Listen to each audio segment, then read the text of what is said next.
አሁን ያስተማረኝ መንገድ ነው። ቡና ራሱን ይቻላል እኮ ኩሩ ነገር ነው። እኔ በግል ያው የምሰራቸው ነገሮች እዚህ ጋር የምታያቸው ቡናዎች አሉ። አሽ ያስተማረኝ ትምህርት አለ። እዚህ ቡና ከሮስቲንጉ ጀምሮ ከካፒንግ ከግሪን ጀምረን እስከ ሮስቲንግ ስትባል ለመሰረት የራሴ አካሄዳለች።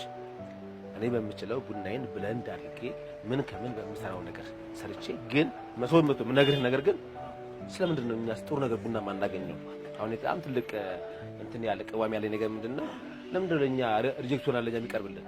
ሪጀክቱም አለ ወረደ ቡና የሚቀርብናል። እኛ ጥሩ ነገር አያምረን? እኛ ጥሩ ነገር አያምረን? ስለዚህ በምችለው አቅም እኔ የምገዛቸው ሪጀክት ቡናዎች በምችለው ደግሞ ራሴ ጋር መጣውና በምፈልገው መጠን የምፈልገው ግሬድ ሰጥቼው ከፍ አድርጌው ለኔ ጋር ለተጠቃሚዎች ቆንጆ ቡና እንዲያገኙ አድርጋለች። ስለዚህ ሮስት በማድረግበት ታይም ግሪኑ በመለቅበት ሳይ በማስተካከልበት ታይም ሁሉን አስተካክዬ እስከ ሮስቲንጉ እዚህ እስከሚጠጣ ድረስ ተጨንቄ ነው የምሰራለት።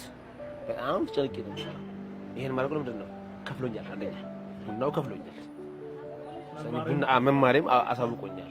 ሁለተኛ ነገር ለምን የኛ ሰው ጥሩ ነገር የማያገኝ ሁሉ ጊዜ በዘልማድ የሚኖረው ሁሉ ጊዜ ይሄ ቡና መደባለቅ አለ ኮንሰፕት አለ እሱ ነገር አቀረበ ጥሩ ዋጋ መጠየቅ በቃ የሚሻለው እሱ ነው።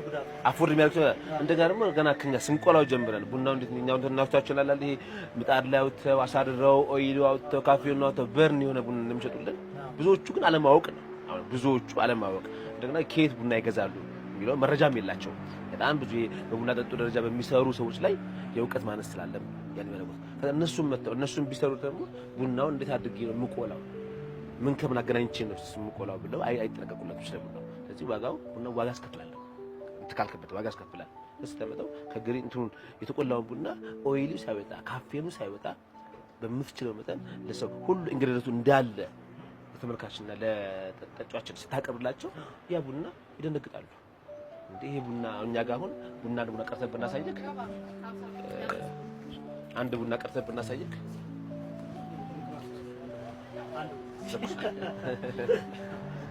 ባዶ በስኳር እሺ ኪያ ኮፊ መስቀል ፍላወር ሌላኛው የቴት ብራንች ላይ አለ 22 አለ። አሁን ይሄ ቡና ራሱን የቻለ ላይ ወለስቲ ኦይል ያለ ራሱ ኦይል ያለ ስንቆላ የቡናውን ቁሌት ማሳየት ይቻላል።